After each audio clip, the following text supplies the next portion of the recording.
è qui con noi in questo momento un altro grande membro di questa serata, di questa seconda edizione di Voci Emergenti qui al Teatro Donato di Cicciano, un altro membro della giuria, la giornalista del gruppo praticamente, ed è Maria Consiglia Izzo. Ciao Maria Consiglia, buonasera. Ciao a tutti gli organizzatori e alla redazione del vostro bellissimo giornale, soprattutto complimenti per questa bellissima iniziativa. È sempre interessante seguire tutto quello che riguarda i giovani e soprattutto tutto quanto riguarda il mondo dell'arte e della creatività. E per quanto riguarda te invece questa sera, cosa ti ha spinto a partecipare, a intraprendere per una serata questo ruolo da giurato?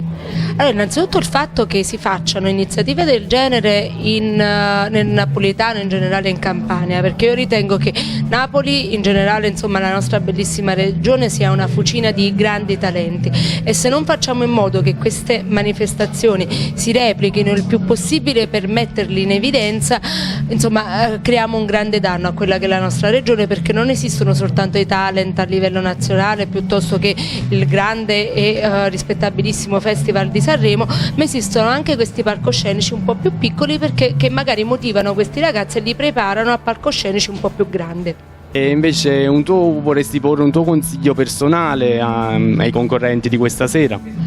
Certo, io ritengo che in qualsiasi professione, ma forse in quelle che riguardano il mondo dello spettacolo, queste caratteristiche siano ancora più importanti. Tanta preparazione, quindi studio, buona volontà e un pizzico di pazienza che non costa mai. Ti ringraziamo Maria Consiglia per stare qui tra noi stasera, ti auguriamo un buon lavoro e un bocca al lupo per la tua vita in generale, il tuo lavoro vero e proprio da giornalista. Crepi il lupo e bravissimi di nuovo a tutti.